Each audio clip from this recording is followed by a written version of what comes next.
अगला पॉइंट आया है कि वापस हमें अपने बाप के घर जाना है। बाप का घर अर्थात शांति धाम।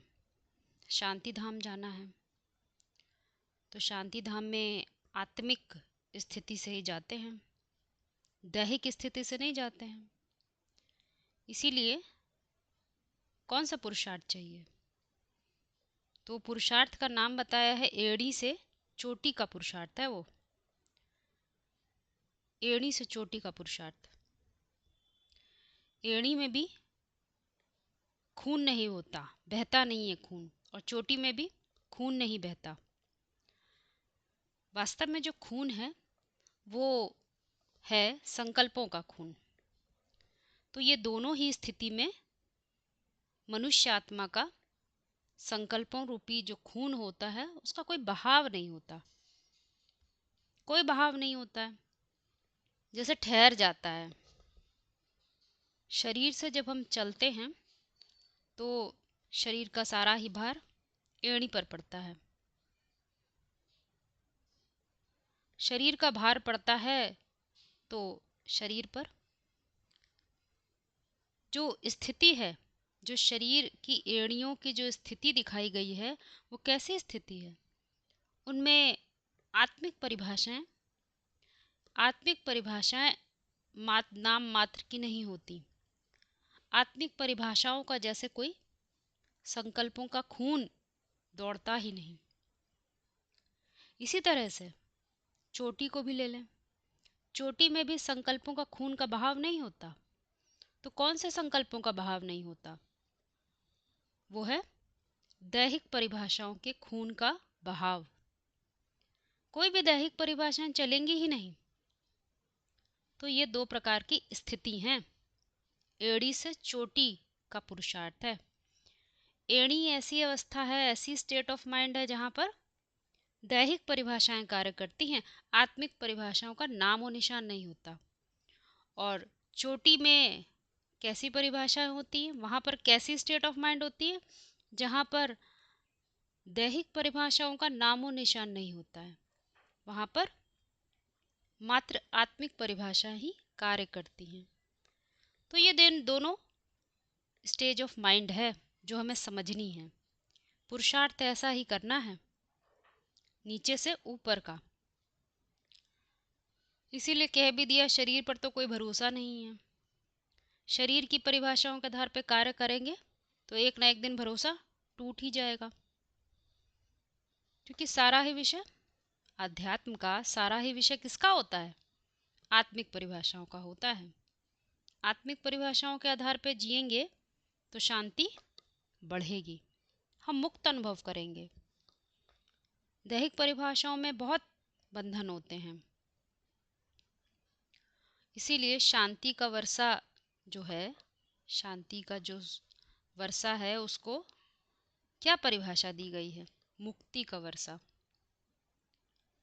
पुरुषार्थी मुक्त अनुभव करता है। किससे मुक्त हो जाता है? बंधनों से। और बंधन है किसके?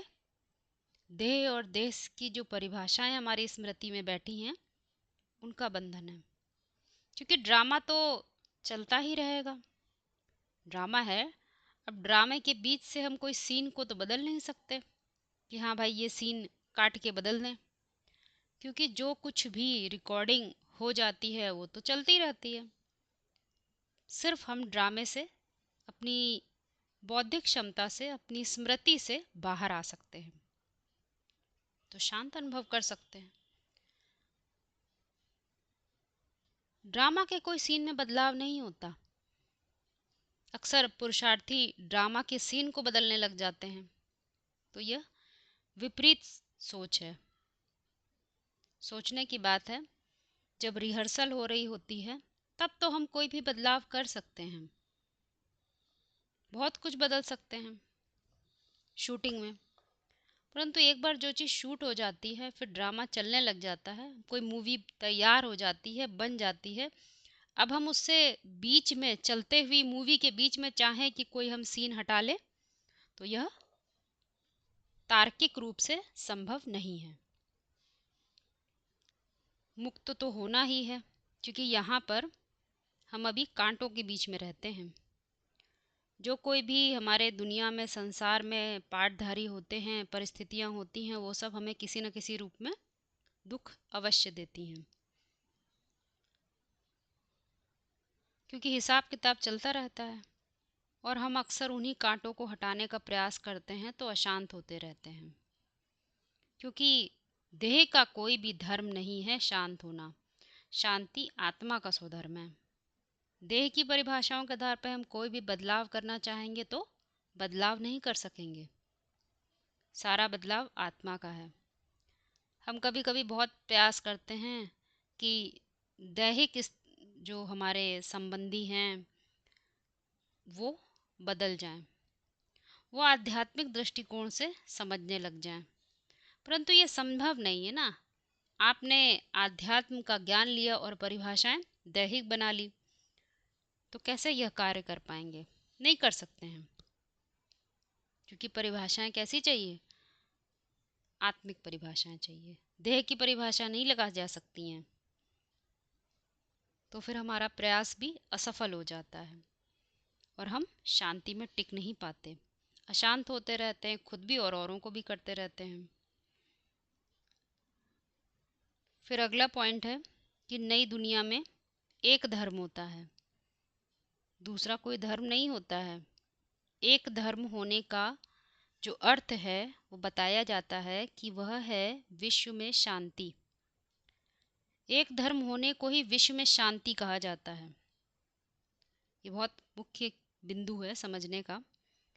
एक धर्म हेवन कहा जाता है, और जब दूसरे दूसरे धर्म आ जाते हैं तो हेवन की जगह हंगामा हो जाता है। अब हम यदि यहाँ पर विश्व को बाहर देखेंगे, हमारी दृष्टि से बाहर का बड़ा विश्व दिखाई देगा तो बात समझ में नहीं आएगी। तुम आत्मा हो, आत्मा अर्थात बीज। तुम बीज हो तो तुम अपने झाड़ को कहाँ देखोगे? वहीं देखोगे जहाँ तक तुम्हारा फैलाव है, जहाँ तक तुम्हारी चेतना का फैलाव है, जहाँ तक तुम सोच समझ सकते हो, वही तुम्हारे लिए तुम्हारा संसार है। उसी दुनिया को, उसी संसार को हम देख सकते हैं कि वहाँ पर कितनी अशांति है, और उस अशांति का कारण कौन होता है? वो बीज होता है।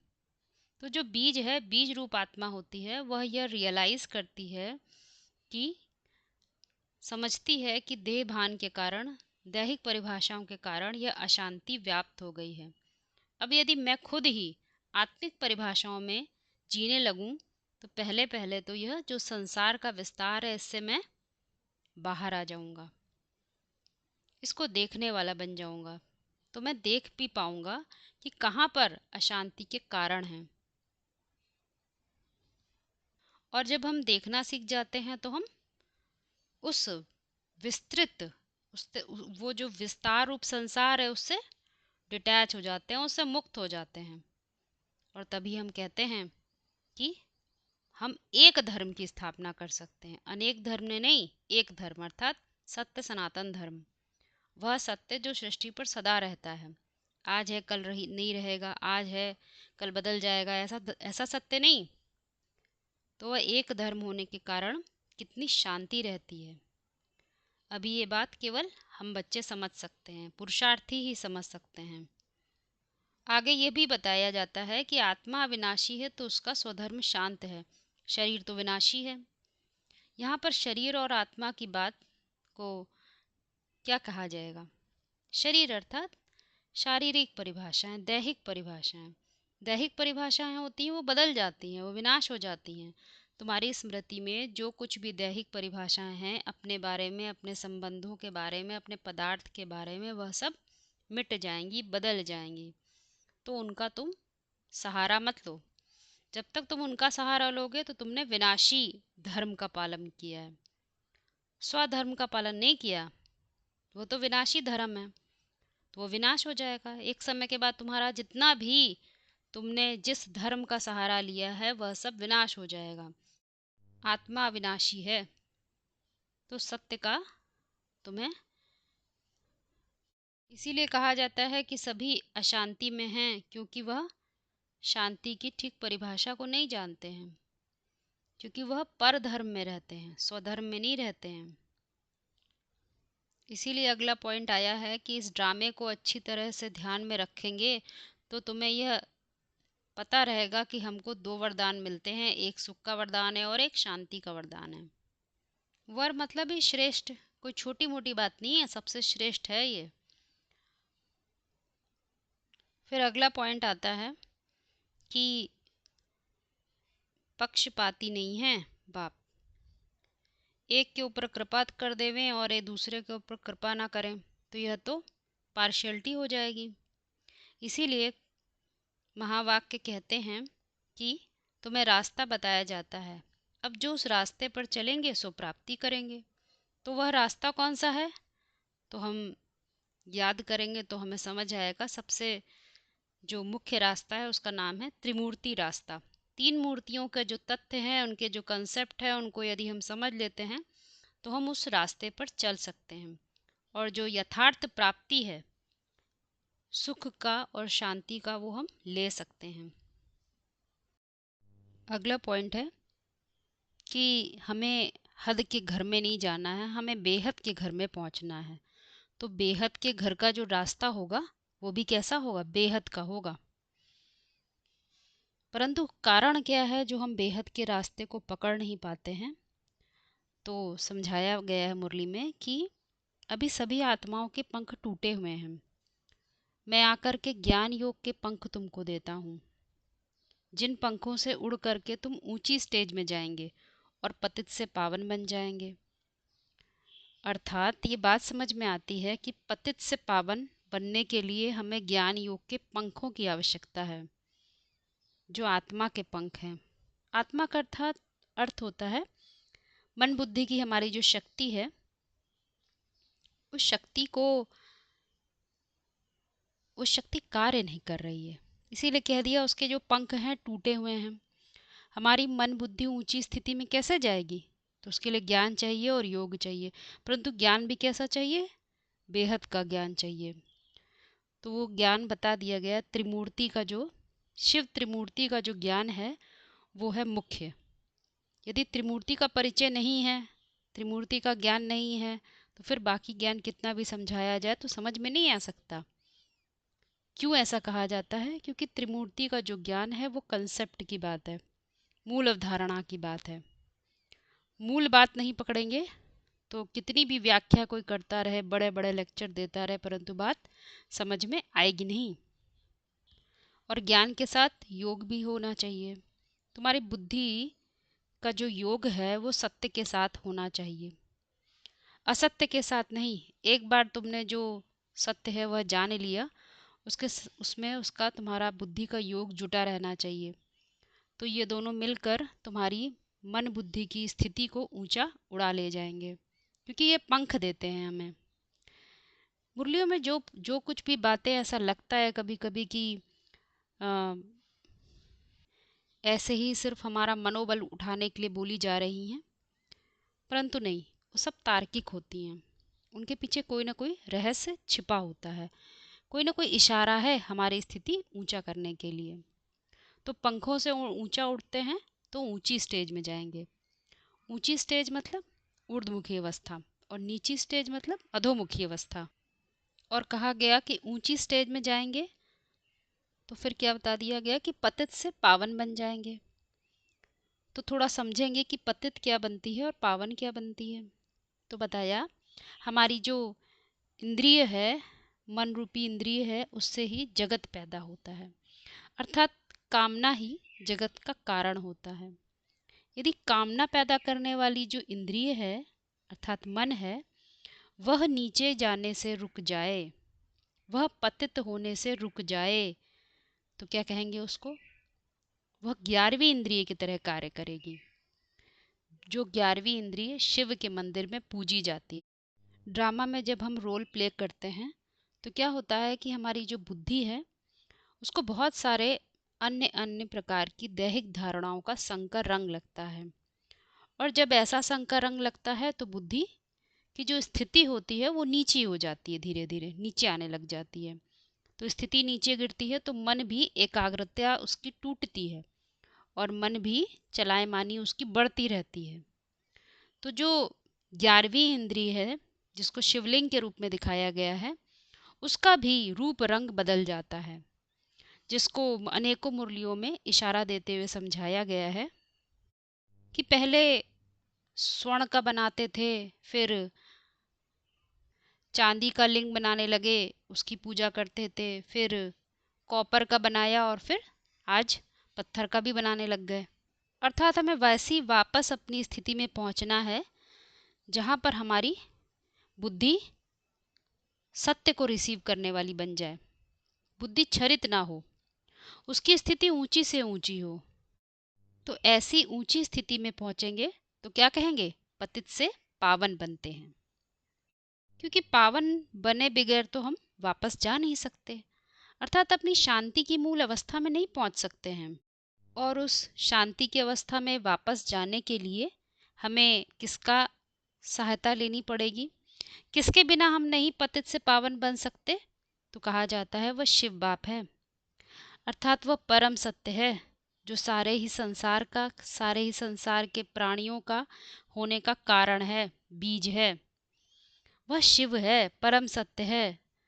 इसीलिए वह परम सत्य को कहा जाता है कि वही तुम्हारे लिए कल्याणकारी है। एक शिव ही कल्याणकारी है, क्योंकि शिव का अर्थ है कल्याणकारी, अर्थात वह परम सत्य ही हमारी मन बुद्धि का कल्याण कर सकता है। क्योंकि कोई जड़ शरीर के कल्याण की बात तो यहाँ करी नहीं जाती है। कल्याण तो और अकल्याण तो चैतन्य के ही होता है। फिर अगला पॉइंट आता है कि भक्ति मार्ग में कहते हैं ज्योति ज्योति में समाया पार निर्वाण गया। अब पार निर्वाण तो कोई जाते नहीं।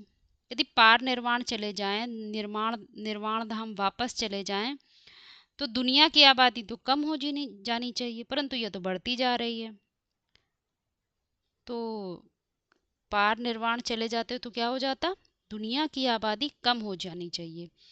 मुख्य बात यह समझने की है कि आबादी कम होने का कनेक्शन निर्वाण धाम जाने से कैसे। जिस प्रकार से बीज जब विस्तार को पाता है तभी उसके साथ पत्ते प्रकट होते हैं। यदि बीज अपनी मूल अवस्था में ही रहे तो कभी भी पत्ते प्रकट नहीं हो सकते। पत्तों के होने का कारण कहीं न कहीं मूल में बीज ही होता है। फल फूल से लदा हुआ हमको कोई वृक्ष दिखाई देता है, परंतु उसका कारण हमको दिखाई नहीं देता है। हाँ, कोई जानकार होते हैं, जिनको पढ़े लिखे हैं, समझदार हैं, उन्हें पता होता है इतने बड़े वृक्ष का जो कारण है वो बहुत सूक्ष्म है, एक बीज ही उसका कारण है। जिस प्रकार बीज बहुत सूक्ष्म होता है, उसी प्रकार से आध्यात्म कहता है हम सभी मनुष्य हैं, मनन चिंतनशील प्राणी हैं। हमारी मानसिक अवस्था अलग अलग प्रकार की होती है। जो जितनी सूक्ष्म स्थिति में होता है वह उतनी ही जीवात्माओं को घेर के रहता है। सूक्ष्म जितना बीज सूक्ष्म होता है उतना ही बड़े वृक्ष को जन्म देने का कारण बनता है। ये बात वास्तव में मनुष्य को अपनी चिंतन शैली में समझना चाहिए, तो उसे समझ में आएगा कि जितनी आप सूक्ष्म होते जाते हैं उतनी ही आपके सोचने का दायरा बढ़ता जाता है, रेंज बढ़ती जाती है, उतनी ही जीव आत्माओं को सृष्टि रूपी रंगमंच पर प्रकट करने का वह निमित्त बन जाता है। इसीलिए यह सीधा कनेक्शन है आबादी का। अध्यात्म कहता है तुम्हारे मरने से स्वर्ग मिलेगा, किसी और के मरने से स्वर्ग नहीं चले जाओगे। तो यहाँ पर देह के मरने की बात नहीं की जाती है, यहाँ देभान से मरने की बात करी जाती है। जितना देभान समाप्त होता जाता है उतना ही हम सूक्ष्म होते चले जाते हैं, और सूक्ष्म आत्मा का वाइब्रेशन, उसका वाइब्रेशन की रेंज बढ़ती चली जाती है। इसीलिए दुनिया में भी कह देते हैं कि भाई कोई मरा तो स्वर्ग पधारा, परंतु वह स्वर्ग नहीं पधारा, क्योंकि स्वर्ग का अर्थ है स्व की स्थिति में चले जाना, वापस अपनी मूल अवस्था में पहुंच जाना। तो वापस अपनी मूल अवस्था में तो वही पहुंचेगा जो मरेगा, किसी दूसरे के मरने से तो स्वर्ग नहीं जाएंगे। तो जो निर्वाण धाम जाने की बात है, निर्वाण जाने की बात है, उसका अर्थ ही होता है वाणी से परे की अवस्था में पहुंच जाना। वाणी से परे अर्थात जो ये स्थूल जगत की वाणी है, उससे ऊपर की अवस्था में पहुंच जाना। तो जब ऐसी अवस्था में पहुंचते हैं तो इसको कहते हैं अधोमुखी से ऊर्ध्वमुखी अवस्था में पहुंच जाना। ऐसी अवस्था में कोई भी पहुंचेगा तो वो अपनी वास्तविक स्वरूप में पहुंच जाता है, और जो अपने वास्तविक स्वरूप में पहुंचता है उसका प्रभाव बाकी सभी पर पड़ता है। बाकी सभी जीवात्माओं की जो ज्योति होती है वो उस ज्योति में समा जाती है, अर्थात उनकी वाइब्रेशन उसके अंदर मर्ज हो जाती है। जैसे कि पत्ते होते हैं, जब पत्तों का समय पूरा हो जाता है तो वह मर्ज हो जाते हैं, दिखाई नहीं पड़ते। परंतु यदि बीज चाहे तो फिर से नई सृष्टि को पैदा कर सकता है। बीज जब बोया जाएगा तो पुनः पत्ते मर्ज से इमर्ज हो जाते हैं, हमें दिखने लग जाते हैं। तो वो गए थोड़ी थे कहीं, समय के साथ, समय की धारा में उनका अस्तित्व मर्ज हो गया और वह फिर इमर्ज हो गए। इसी तरह से यह सृष्टि रूपी नाटक है। इसीलिए कहा जाता है कि यह दुनिया तो एक अविनाशी नाटक है। वो तो विनाशी नाटक होते हैं, अविनाशी विनाशी में बहुत गहरा अंतर है। विनाशी अर्थात जो वो कुछ जो बदल जाता है, और अविनाशी जो कुछ नहीं बदलता है। इसीलिए कहा जाता है कि ये जो नाटक है ये चलता रहता है। प्रलय भी हो जाती है, प्रकट रूप से सब कुछ लय भी हो जाता है। तो जो पुराना होता है वो खत्म हो जाता है, नया होता है वो बन जाता है, तैयार हो जाता है। तो इस तरह से रंगमंच पर एक्ट करने वालों की जो संख्या है वो बढ़ती जाती है और फिर एक समय के बाद घट जाती है। तो हमें देखने में ऐसा लगता है कि वो कहीं मर के चले गए, परंतु यह नाटक मर्ज और इमर्ज का खेल है। यह अविनाशी ड्रामा है, इसका अंत कभी नहीं होता।